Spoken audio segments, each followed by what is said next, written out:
Hi, welcome to the 1 Liter Podcast. You will watch us drinking 1 liters of beer whilst talking about shies. Please like and subscribe. Welcome to the 1 Liter.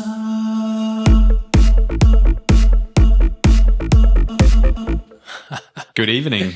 Good evening, Mr. Craig. How are you? I would clinky you, but you've already polished yours off and I'm only halfway through. For those of you bitch-ass motherfuckers who are listening. No, I'm just kidding. You guys are great. You guys are our lifeline. Yeah, you literally, you keep us going. You keep us 100. Before we get into the topic, the main topic today is like Philip and I decided we were going to watch movies that were close to the hearts, even some that we don't even recall, like Flubber. So we watched Robin Williams' Flubber a while ago, and we're obviously supposed to discuss it, but Christmas and New Year's came along, so obviously we can all agree that family and other things get involved. So we watched this like 2 months ago, so let's see how much of it we even remember. Yeah, whether or not we were inebriated or intoxicated is irrelevant, because we were conscious at the time. Yeah, but, absolutely. Until then, Wait, do you know what I thought of the other day that we've mentioned on here? Do you remember how we spoke about Elton John? making potions and traveling show. He played, so with everyone Elton listening. John played in Sydney. Here. When? Next door to me, dude. When? On Monday, Tuesday. You heard him? Yeah. Holy fuck, dude. That must have been crazy. He's old as. Dude, he's So, I'm still standing. for everyone listening, my street is like parallel along Sydney's entertainment quarter, which is like this area surrounding the new Allianz Stadium and like Sydney Cricket Ground. So Fox Studios, etc. So there's like 2 stadiums next to me. So whenever someone like Bruno Mars played there not too long ago and Elton John played this week. So I'm there on my balcony and all I hear is like the muffled sound. I'm trying to listen for like, can I make out this song? I couldn't make out the songs properly, but it was hilarious. I wanted to share that with you, Joel. I didn't know Elton John played. Dude, this is the thing. Like, it's crazy. Like, unless you're in the know-how, you'll never know. Like, funny story. We did a podcast the night or the afternoon Bruno Mars is playing, and you actually messaged me and you're like, dude, don't know if we can do it. I was like, what do you mean? I'm coming over in like 15, 20 minutes. And you're like, Bruno Mars is playing tonight and it's fucking loud. And I was like, it should be right. Just close the window. I arrived, and again, we're probably Phil's apartment from the actual stadium is probably like maybe 400 or 500 meters, right? Yeah. Maybe more, 1,000 probably meters. more, yeah. But 1,000 meters, let's give or take. And it was like watching a TV in a living room that's turned down low when you had to take a phone call. But it like was muffled, so clear. like next door though. I could understand every syllable, and like the crowd was like, You're right. And so when I came upstairs and we started to set up, we could still fucking hear it through the fucking microphones with the window shut. These mics were picking it up. But like, you're right. Bruno Mars, I feel like you could hear better than Elton. Like Elton, I could only hear like the tune, but it's wild because you hear the crowd. You just hear like the wall of just voices. You're like, whoa. On the way here, with the trams, there was signs everywhere saying road closure due to Australia Day. So maybe there's something going on Australia Day. Who knows? Maybe. But dude, next year we got to do Oktoberfest again as well. Yes. But hopefully it's, I don't know, something more. Last time was great, but like maybe we can get more people. We should. Little you know what powder. we should do? Yeah, we should do the VIP tickets. We should get in the real? tent with the real Yeah. tables and stuff, because that was a bit. I was expecting to be on some German bench tables, you know? Yeah. It was fun though, man. Maybe, it was good. I felt like afterwards we went to like the Bavarian in the city. That was boring, man. Like we should have gone somewhere like a fucking that died real quick. Everyone just went home though. Yeah. Well, I don't know. Maybe Everyone they went home somewhere to we didn't know. Fuck each other in the gym. Dude, how many people do you think went home that night with their significant other and kept the fucking outfit on while they fucked? The lederhosen and like the just- dirndl. So the men would have just like unbuckled one thing and flopped it, and the women would have just lifted up their skirts. Yeah, give it to. So We apologize for the conservative listeners, but you should be listening to this. So the man's version is the lederhosen. What's the woman's called? A dirndl. Dirndl. How do you spell that? I have no idea. Dundle? Type in German female costume into Google and you probably find it. But what? Oh, I wanted to say something else. Oh, hang on. Female equivalent of lederhosen. Yeah, that should bring it up. So we've got the what do they call it? Is there an English word for it? I don't know. Okay, so it's decided to be slow. Real good reception in there. I've got one bar, but I'm using your internet. Stoots. Are you on my Wi-Fi? Yeah. Oh, good. Dude, look, it's the same. Okay. All right, moving on. Yeah, go on. So the other side of my apartment, so the stadium is one side. The other side of my apartment, where my balcony actually faces, is Centennial Park. Remember when? Because you also came over when what was the hardcore festival with like Bring Me the Horizon? Yeah, and we could legitimately hear every word, of the songs, and you're like, oh yeah. Yeah. That's the worst. When there's is it one the on worst there, when you need to get to sleep? Yeah, when there's one on in the park, that's way worse than the stadium, because the stadium kind of goes the opposite way of my balcony, so it kind of gets muffled a bit. But in the park, it's just like into my balcony door, and I'm like, ah! A dirndl, Dirndl. Dirndl, yeah, is a feminine dress which originated in German-speaking areas of the Alps. It is traditionally worn by women and girls in Bavaria, southeastern Germany, Austria, Liechtenstein, yeah, Switzerland, and Alpine regions of Italy. Oh wow, Italy as well. regions. So you were born in Bavaria, weren't you? Yeah. So you're a Bavarian. You're a high altitude boy.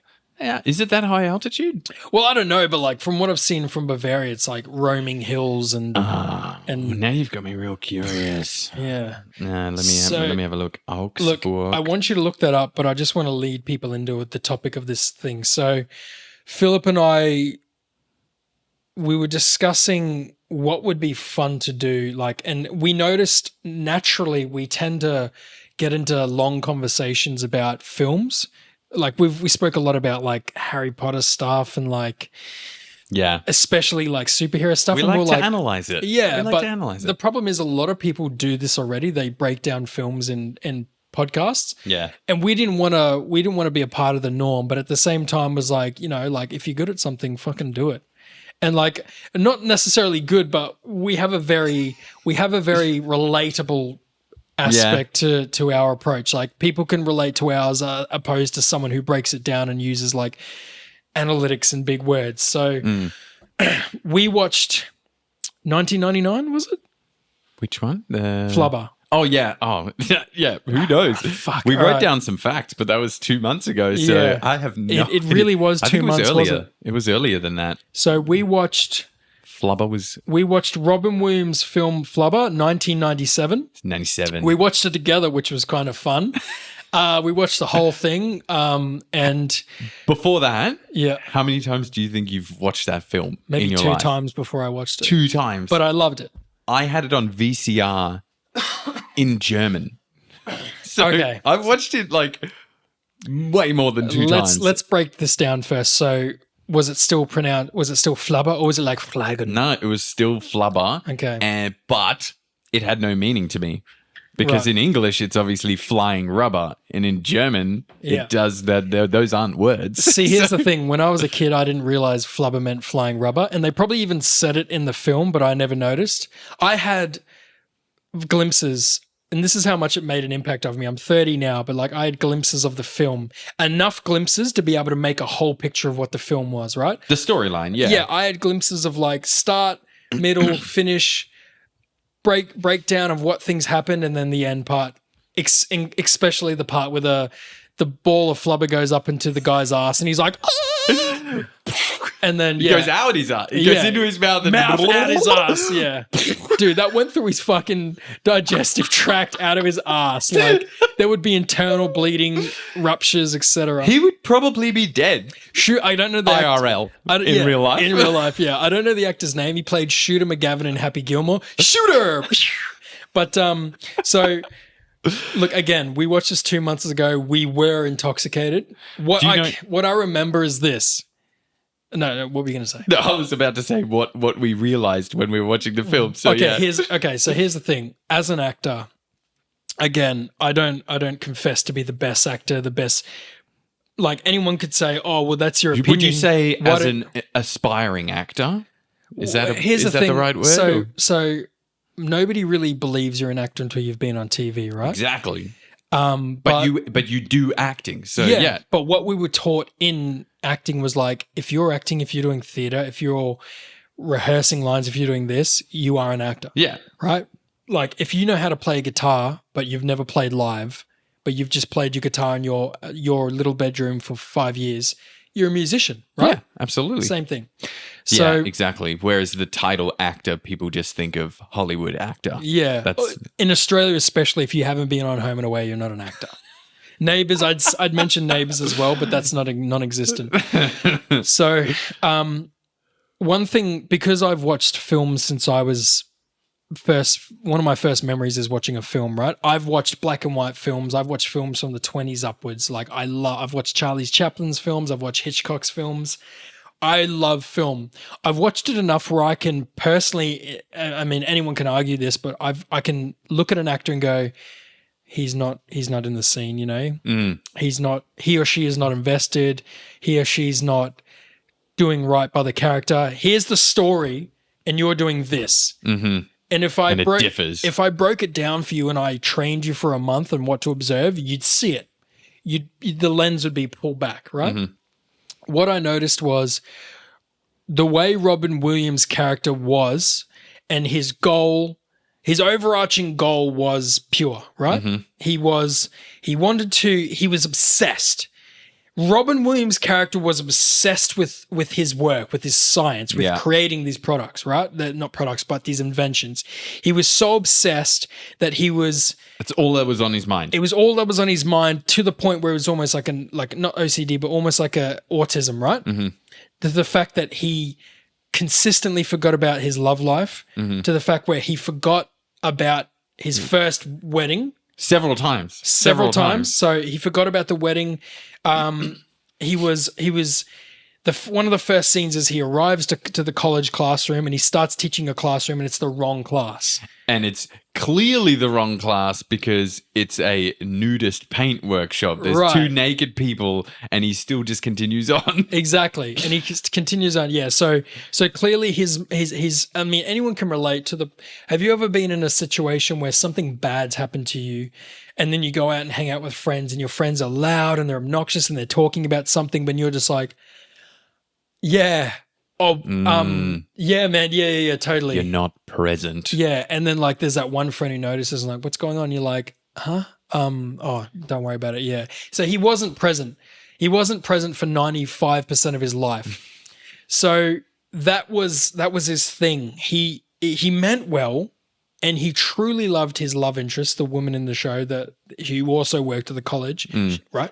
Yes. Yeah. But she was like I don't know what she was. She was like the head of or something. Yeah, like some kind of But he was driven, and here's the problem. She was a babe, dude. She was a babe. She was well kept. I remember I was very young when I watched this, and I was like, "Oh man, I gotta find me a woman like like what was her name? Because his name was Phil." Phil, right. I don't know, Veronica or something. Yeah, but she was. She was a babe, dude. Is it Veronica? And like, she must have been so attracted to him to the point where she just like kept giving him chances.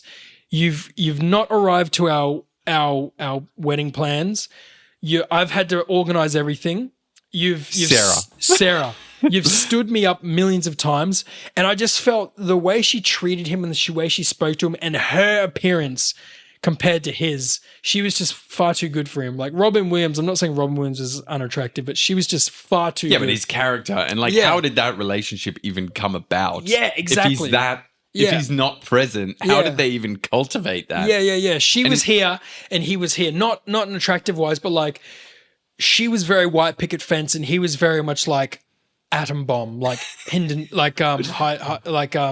Conscious piece of rubber. yeah, that can exactly. fly. Yeah. So like I felt the casting was a bit off. Yeah. I felt for the writing, she could have been a bit more quirkier to the point where like she was like when you look at some people, when you like, I've been in relationships before where some people look at me and then look at the chick I'm dating and go, how the fuck do you date Joel? You're nuts. And they may seem like the saner one of the two of us, but they've got something that nobody else sees behind They're closed quirky. doors. Yeah, so they yeah. should have shown that in at least the interactions between her, Sarah, and not Philip and Sarah. They should have at least shown that when it's like one-on-one interaction, there should be some quirkiness there. Totally. But there wasn't. It was just like, you need to be at our wedding at this and this time. And like, she's all serious and like, we need to save this college. And he's like, oh, but I can't even think of the words. He's just saying science words. Science just shit, yeah. chemicals. Now, I want you to break down Bebo? No, Bebo. But before you do, I just want to say this. So the character, the antagonist, so in acting terms, Robin Williams is the protagonist and the other actor is the antagonist. I can't remember his name, but he plays Shooter McGavin in Happy Gilmore. He's the bad guy, right? Yeah.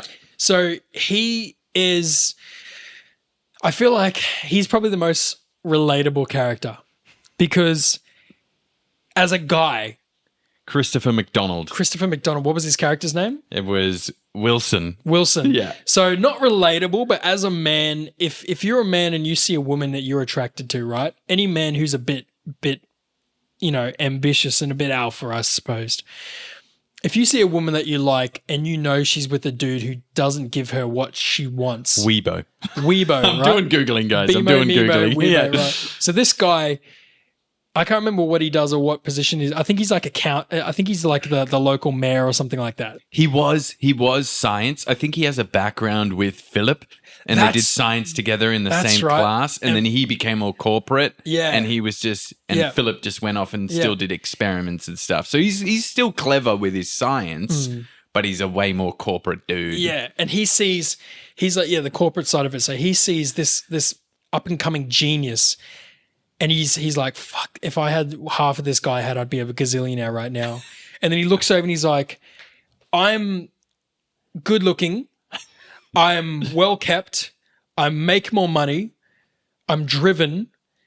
And the babe, Sarah, is with this asshole. So here's the thing though. And so here's the thing. And he gets a perfect opportunity to move in on her because she's constantly being set back by Philip's just inadequacies in keeping up with their relationship. Yeah, and missing their own wedding. He keeps missing their wedding. So she's standing there in their wedding gown with all the people there. It must have cost thousands of dollars each time, forking up money. Then the plot is obviously this is his last straw. She's like, I won't do this again. Yeah. This is the last time we try to get married. Yeah. So we've obviously missed all that. That's all just told. So we're set up for it. So Wilson's there to comfort her, right? And he's like, I don't know where you're with this guy. He's a fucking asshole, right? And do you know what we noticed about Wilson? The whole time, every time he was on screen, we're like, he's such a weirdo. He's such a weird loser, weasel. And when you're young watching the film, you don't even realize that. You're like, oh my God, he's such a bad guy. But like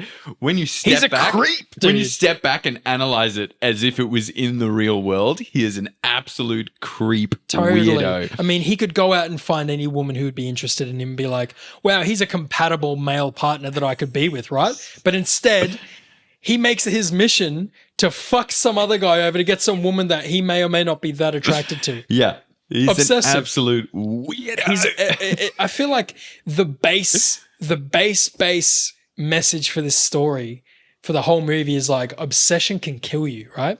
This woman's obsessed with like, Philip's obsessed with being his creation.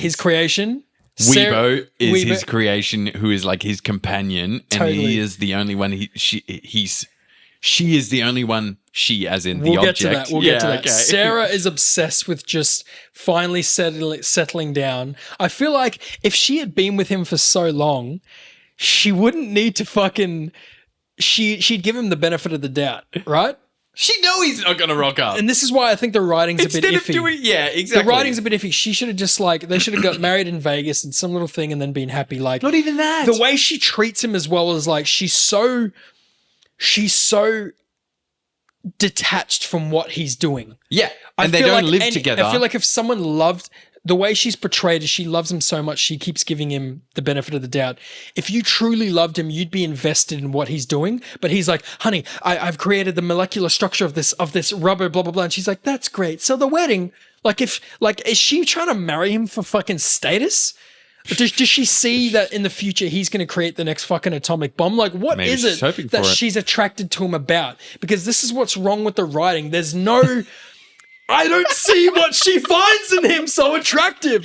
What she wants, that white picket love, she could have with Wilson. But instead, she's attracted to this guy. It's like she's been neglected by a male figures in her life all her life that she's so attracted to his, like, neglect. It's almost depressing. It becomes dark at this point. Dude, seriously. She doesn't show any interest in his studies, in his inventions. Until he shows her that the Flubber can make the flying car, and she's like, "Oh my god, ka-ching!" Exactly. It's so dumb. So then, and then that's her obsession, is just like this weird, stupid white picket fantasy. And I'm gonna say it's fucking stupid because in this film, we love the film. We love the film. We love the film, but like, I'm not saying women's needs and women who want that kind of security and to be a stay-at-home mother. That's nothing wrong with that. That's brilliant, but. Compared to what this dude's doing, this dude is groundbreaking science. This isn't a gimmick. This isn't just some comedic gimmick. This dude is changing physics. This dude is changing the reality of how humans could live. We could have hovering cars. Yeah. We could have buoyancy to the next level. And she's like, let's get married. It makes no fucking sense. It's so fucking stupid. The writer is a fucking idiot. But and I'm going to say it. He wrote it for entertainment and it worked. For us as younger people, it fucking worked. But it makes worked. no fucking sense. But all the adults sitting in the cinema taking their kids to see this is like, are you fucking kidding me? Is she not noticing what he's doing? And then so... Do you know what else I love? What? When they finally present this car to an auto manufacturer and they're like, oh my God. And they get back and they're like, oh, I've never seen so many zeros. And it's all just for the university. Like they're going to give like all intellectual rights belong to this university. We've saved the university. No, fuckwit. You've just invented flying cars. You're going to be the richest man in the world. Yeah, dude. Yeah. You're going to be the next just fucking Bill gravity. Gates. Yeah, exactly. Exactly. Yeah. Like, and that's the thing. Like, and that's another thing. Like, he's like, okay, I can make this in my house, and all these inventions are built in his house. Like when he wakes up in the morning, it's the typical, like the alarm clock knocks this thing and then that pushes that thing and that thing that, and then like the arm, boom, cracks an egg. Automatic robots make his breakfast. Makes his breakfast, yeah. And then when he wakes up, he's like, ah! And then it's like right there in front of him. Like this dude's invented that. Like that's another fucking automated thing, like a conveyor belt thing he's made. I love right? how every time he fucks something up, the house explodes, basically. Yeah. The explosion in all his like... Yeah. So he's proven to... So that kind of makes sense. He's proven to himself that he doesn't need $1 trillion to make these inventions. He can do it with the scraps that he's made in his paycheck, right? So when he says, I'm going to give all my money to the fucking university, makes sense. He's just such a good character. He's so fucking driven that he doesn't need trillions of dollars. However, if he was as smart as he is, he'd see if he had $1 trillion, not only could he pay for the university to be all sorted, but he could also have facilities where he could make these things so much quicker than the fucking carbon bullshit that he's making. Yeah, yeah. So again, like the dude's shooting himself in the fucking foot. He shoot himself in the foot hard. So we've got this guy, right? His fiance Sarah says to him, "Look, at the start of the film, he fucks up and he doesn't go to the wedding again." So he says, I just want to go off on a tangent here because while we were watching this, we both pointed out back in the day, back in 1997, she's standing at the church looking out the window with her bunch of flowers in her wedding dress, looking out the window going, he's not going to show up. We'll also upload the pictures as well of her in the wedding dress. And she's crying, right?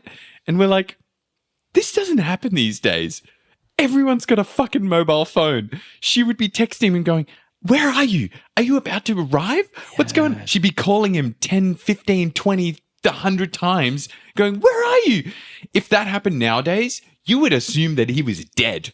Oh, yeah. There was an explosion and he died. But back then it was like, oh, he forgot.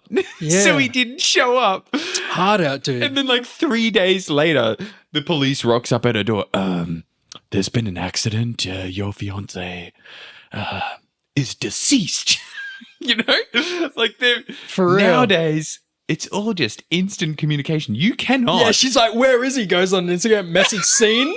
She's like, he's seen this. He's alive. Nowadays, you cannot go 24 hours without checking in with anyone on your phone without them going, oh shit, is Joel dead? Yeah, harder. No, bro, I just turned my phone off. Just leave me alone.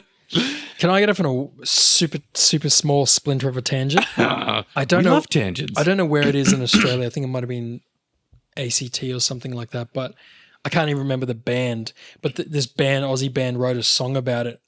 Apparently there was like this dude they found on a beach one time, early 90s, 80s or 2000s. This dude was like in a suit, dead on a beach. What? No name, no identification. They had nothing to prove who this guy was. No bullet wound, no stab wound. All he had was this tiny little piece of paper in his pocket with a scrap of a piece of paper saying Tam and Shud. I'm not sure if it was like a Bible verse or something, but this dude was dead and they never figured out who he was and they wrote a song about it. But wow. How crazy is that, dude? Like if they had phones back then, we would have been able to figure out who everyone's this guy tracked, was. man. Everyone knows where everyone is. Like if you don't check in for a couple of days, people assume the worst. Yeah. Especially if you're living by yourself. But I bet there's a lot of people out there that don't have many friends that check in with them. So Somerton. could go down some heavy topic right there. Oh, fuck yeah. Hold on. Before we continue, where's Somerton? Somerton. Yeah, we haven't even Victoria. We haven't even touched on Somerton on a man side mystery story. solved as DNA points as man's identity. When was this? When did that happen? Black and white, so it would have been old school, yeah. Old I think maybe he was school. assassinated or something. But anyways, so Drowned. could be. Oh, well, yeah. Well, I think he was way up towards like like on a beach where you go In to a sit. suit, though. Yeah, it's Whoa. weird. So we start off the story with this crazy scientist dude, and you can see from the offset that he's like intelligent and he's driven, but he's like elsewhere, like he's in his own mind. Like you'd come up to him and you'd be like, you know, a fire, the building's fire, and you'd be like, oh my god, I've just unlocked this molecular structure, and you'd be like, blah, Philip, this fucking building's on fire, you know. So he's at that level, and then it shows the other side of the story. All these people, like 50 or so people, are in their wedding, all dolled up. All of them are sitting there like... Including Wilson. Including Wilson. With his bag of rice. Yeah, that's right. Yeah. Everyone's sitting there like they're yawning, checking their nails like they're used to it. She's crying on the aisle. Wilson's sitting there, sinister music. And this is another thing Philip and I brought up. If you went to a wedding and everyone there was like, oh my God, it's been 3 hours. He's not coming. She's up there crying and people are comforting her. And you looked over and you saw one guy going, smiling, spilling a bag of rice on the floor. twisting his villain mustache. You'd be like, oi mate, what the fuck are you? Why, is this funny to you? This is Wilson. He's laughing. So we've established protagonist, love interest, and antagonist, right? Next scene, the next day he goes to class, walks into the classroom, he starts, sorry, I'm Robin Williams, how are you doing? Oh, okay, so the molecular structure of he starts writing on the board. This is probably like ABC for him because he's so intelligent. He's like, oh fuck, I gotta pay the bills, I gotta teach these kids stupid shit. He's writing he loves it, yeah. He's writing on the chalkboard, he turns around, wrong class. Lunchtime, he goes out. His missus is there, hanging by a thread. She's talking to a partner. He's like, hey, honey, how are you? And she's like, are you fucking serious? He's like, what? She's like, you didn't come to our wedding. And he's like, holy fuck, the wedding. Oh, Begs. No, wait. What? The way it unfolds, Weibo gets involved. No, we're getting to that. But she's involved. He doesn't get confronted like that. He realizes when he's still in his home. That's how it happens because Oh, right. Weibo, Yeah. who is his flying computer companion. Hang on. You want to build that up. She's giving him the cold shoulder at lunchtime at the university college where he teaches. He doesn't understand why. He goes home and he's created this hovering basketball-sized AI, which is a female, which has a flap that opens up, and she's able to communicate. She's got a screen, yeah. She is able to communicate with a screen. So and she can talk. She can talk. It's almost like Bumblebee from the Transformers films. It's like it can't talk normal words, but it's like she's like, Bumblebee, where are we? No, she talks in robot voice. Yeah, but like Bumblebee will like be like it'll play snippets from music like we're going where no man's ever gone before, like things Bumblebee's like that. Sick. Yeah. So, but anyways, explain Weibo, please. So Weibo is this computer, and this is fucking wild, by the way. When we started talking about what this thing is, it is way too crazy. The technology is like beyond what we're afraid of with AI. So she's this little AI floating companion. She can float, for starters. She can fly around. She's got a screen. She's like his Google Home, basically. He just tells her, hey, remind me of this. But she has a consciousness. She has a crush on her creator, on Philip, and she's jealous of Sarah, who is his fiancée. So she wants to stop the wedding. Sabotage the fucking wedding. The robot that he built wants to stop his own wedding. Pure sentient. So you can feel every level of emotion that we feel. Exactly. Yeah. So he's created something and dude, it's crazy. That is sentient. The original computers that humans used to have are like the giant rooms with the little flashing lights, and now a computer is as simple as a little chip in a phone, right? Yeah. He's able to condense consciousness in 1997 to the size of a floating basketball, bro. So she is jealous, and as he's inventing Flubber, and he's supposed to be at his wedding, you see a little shot of her, and he says, am I forgetting? I think he says, I can't remember. It's been a while. He says, I think I'm forgetting something. She's like, oh, I don't know what it could be. And you see her screen, and it's like, my wedding, and she's like, oh, whatever could it be? And then she shuts the screen. She's hiding his own reminder from him because she's jealous and wants to sabotage. She's like she's his everything. Like she keeps him on top of everything. You've got this. She's like a personal assistant. Yeah. And her screen popped up, wedding, 12th of the 1st, blah, blah, blah. Exactly. And she's like, whoops, and doesn't show him and shuts the screen. So she fucking knows, and she purposely didn't remind him. And what's interesting is like, she is so invested in everything he does. She's like, don't forget this chemical when you're adding it to the dinner. Like, she's so invested that, like, he doesn't need a fucking wife.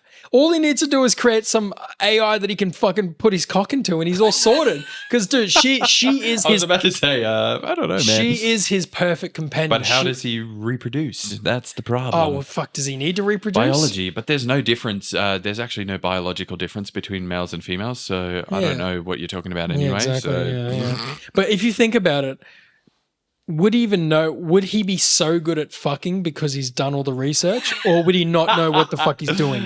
I don't know. It's in the wrong hole. Oops, I'm sorry. Well, I'm Robert Williams. I'm sure you would need some real life practice. Totally. It can't just be all theory. This is going to get a bit rude, but I want to think about this. Here's the thing, right? He's so wound up with all the work he's doing, right? He's so wound up. I got to do this, this, and this, or I'm hanging out with my fiance right now. I'm doing this, and this, and then all of a sudden, she just starts sucking his cock, right? Do you think he's like, oh, I got to do this molecular structure? Whoa. And then he's like, oh, do you think after he busts, do you think he's just got too much retention? Do you think once Robin Williams Phillips' character busts a nut, do you think he's like normal afterwards for at least 30 minutes? Look, the script writing, I don't think he's ever busted a nut. I think it's made to be wound up, bro. It's made to be no sex till marriage in this script. He's a fucking yo-yo, bro. He's a yo-yo. He's a fucking Beyblade, bro. You got to let it rip. So, like, maybe if they made a Flubber 2, it'd have to be like... Have they made a Flubber 2? I hope that would not. Be silly. I hope not. Robin Williams has passed away, rest in peace. But, like, dude, there was a Seinfeld episodes where George Costanza, like, George I have no idea, Jerry. No idea. He I doesn't. don't watch Seinfeld. This is all you. He doesn't jerk off. And once he stops jerking off, he becomes really intelligent. He starts reading books and he's like really intelligent, answers questions. He's able to attract women. And then when he finally busts a nut, he reverts back to his like idiot self. And he's not an idiot, but he's just like, you know, he's like wild fucking, what's the word I'm looking for? What is the English word? That I'm looking for? Neurotic self. Whore. Neurotic, sorry. Yeah, that's what I meant to say. So I wonder if Robin Williams has busted a nut, he'd be like, oh, fuck, I forgot what I was talking about. What was I thinking about? Wasn't I inventing something? Yeah, exactly. He'd be like, oh, shit. Why did I make this green goo? Yeah. So we've got the AI that's sabotaging him, who's in love with him. And then we get to the crescendo of the film's backstory. The film's arc, which is he's somehow invented overnight, like he's left it and eventually the computer's done it. And he's created some kind of sentient multiplying organism, rubberish organism. Which can duplicate itself to the same mass instantly. It makes no sense. When I was young, though, coolest thing ever, I wanted a flubber. Like, it's a little thing that's like alive. It's like really cute and shit. Yeah.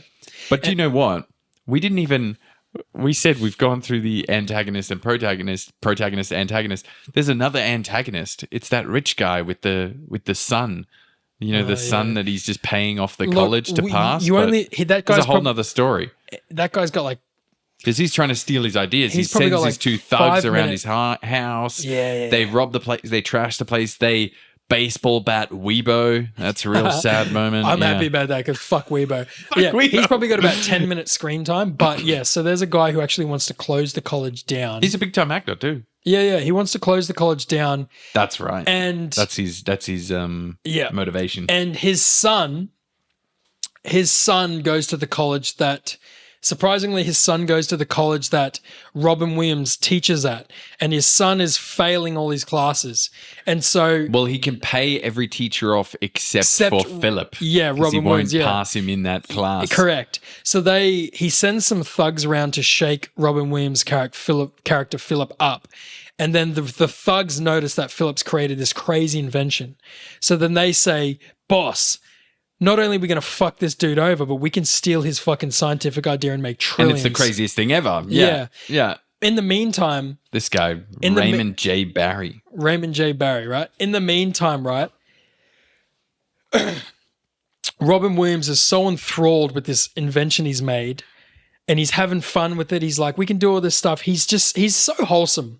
He's so wholesome that he's like, I don't want to exploit this thing. I don't want to sell this thing. He does, though. Yeah, no, but he's saying, I love this thing. But then he's like, you know what? Yeah, I love this thing. This thing is his baby.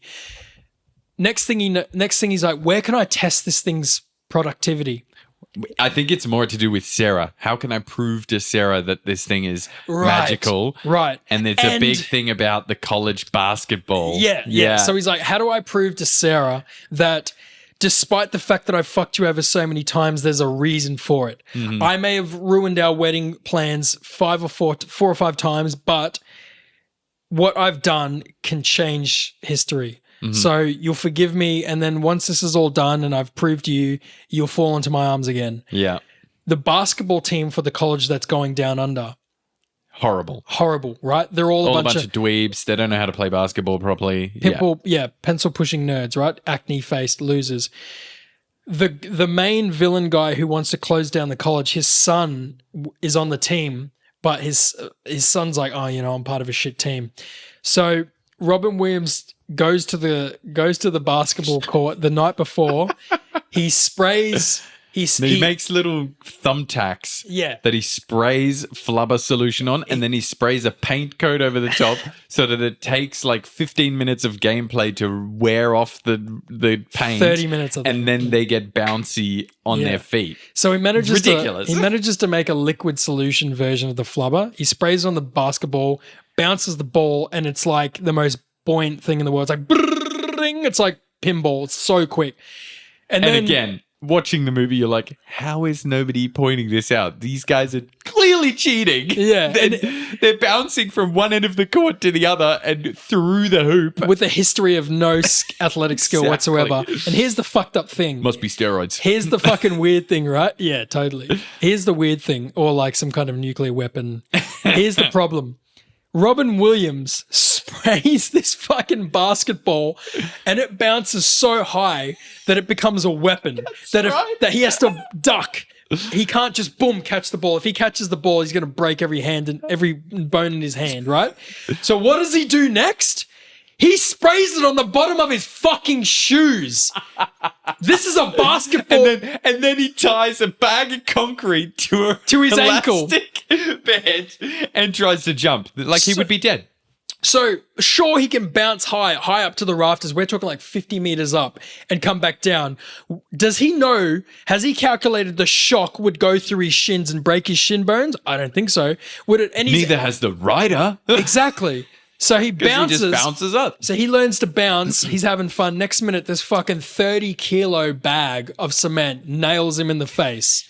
Am I right? Does it nail him in the face? It nails him in the face and he's fine. He's fine. So the next day he goes, oh, hey, I'm going to try this semi-tested product on these fat, unathletic nerds who have poor hygiene, poor diets. Terrible. Why are a bunch of nerds agreeing to play basketball anyways? Wouldn't they be like, no way am I getting on the court? Who knows? We've lost years and years in a row. I'm not. These nerds are. You wouldn't be motivated to keep playing. They're probably so smart. They're doing extra credit in different academics. They don't need to play basketball, but for some reason they're fucking playing basketball. And there's not a single African American dude on the team. That's racist. Hey, back then they didn't have to be that diverse in the movie cast. Exactly. So whatever. Exactly. So explain what he does next, please. Which part? The game. The game where he puts so he makes these thumbtacks and puts them on the bottom of their shoes, and then suddenly 15 minutes into the game, they can suddenly jump 3 times the humanly possible height and dribble the ball at insane speeds. And nobody's pointing out that they could potentially be cheating. And the other thing, science, he rubs this cream on his hands and shakes their hand, and that's how they get the flubber on their hands. But wouldn't that go on the ball, and then the opposite team should be able to bounce it just as quick? Correct. Doesn't make any sense. And at no point in time did anyone receive physical no physical harm. Yeah. Nobody like broke their neck or anything like that. The fucking backboard wasn't smashed. Yeah. So this is where it gets hazy for me. So after that, it gets very hazy. But in the end, basically, the guys rob his place, smash his house up, get fucked up in the process. And they say, and they go back to Big Boss's house, and they say this and that, and so they, Philip and Sarah agree to go to their place, to their big mansion, and say like, oh yeah, we'll sign you a contract to sign over the rights for. I think that's how it is. And then they have this whole setup where the flying car like spooks them, and then they just defeat them, and they basically beat them up, and then they win, and then they're happily ever after. Typical. Basically how it works. So I feel like everything else is irrelevant from what we described. We described the fucked up aspects of it, but the rest of it was good, afterwards the bad guy has taken. It's the old damsel in distress thing, despite the minus the damsel. He had to go and collect what was his, win the day, defeat the bad guys, save the college, win his wife's hand in marriage, fuck Wilson over, and Flubber gets to dance. Wilson shits out of Flubber. Yeah, so should be dead. At one point, Flubber goes into Wilson's mouth and shoots out his ass. Like, dude. That is some full-on shit. The amount of pressure it would take to rip through cotton would not only... Dude, he would fucking destroy his rectum, bro. He would be fucking shitting pancakes. Do you know what there would be? There would be some fecal matter amongst that. They did not show that, did they? Yeah. He was like, kid friendly. Dude. But hey, what we want to do in this segment here is like we've thrown a couple ideas. We should call it something like movie spoilers or something, like something that just ruins the film for people, but not always. If we had no intention of fucking this movie over, but we just had to look at it. We're going to point out things about old classic movies that you only notice when you're an adult. For real. So that shit makes no fucking sense. Makes no fucking sense. Well, I mean, next time we'll have to watch another one, but next time we'll come back with another one. I think we'll try to streamline it, make it a bit quicker. But so that was Flubber, 1997 with Robin Williams. Everyone, if you have a movie idea, classic movie, chuck it in the Q&A box on Spotify. Send it over. Would love to see it. Would love to see some responses. But I've got another topic. No, it's not. I was gonna say I've got another segment idea. Should we? I should make a segment called Phil's Fun Facts. All right, go for it. Let's Here's Phil's fun fact for this week's this month's. Who knows? When's the next podcast? I don't know. Fun fact: did you know Donald Trump purposely doesn't exercise? Why? Because he believes that the human body has a finite amount of energy, and if you exercise, you use that energy prematurely. And what? You just die? No, like. If you exercise heaps when you're young, you're not going to have any energy when you're old. My God. That's how he thinks. Has he never heard of metabolism before? Yeah, but I mean, look, he's a very energetic guy and he never works out. But it makes no sense. Bruh, I can't remember who the famous Chinese dictator was. I can't remember his name, but he said something along the lines of, I'm not going to brush my teeth because humans don't need to. And like by the end of it, I think he died of some kind of gum disease. But his teeth were so fucking rotten that when his servants would smell his breath, some of them had passed out or even threw up. Oh, did you hear that? I think I've mentioned this, but did you hear someone passed out when they met Post Malone? No, why? Apparently because he smelled so bad. Oh. They were probably very excited and hyped. It was a female he looks fan. He looks like he'd smell. He looks like he'd smell like sweat and booze and cigarettes, yeah. And probably marijuana and everything. Donald Trump's a fucking butthole, man. What an idiot. All right, guys. Thank you so much. Thank you so much. Have a lovely whatever the fuck day it is that you're listening to this. Yes. Give us some movie ideas. Dude, what do you want to hear about? I need more of those fun facts. That's hilarious. But yeah, Phil's fun facts. They'll be coming. Thank you, everybody.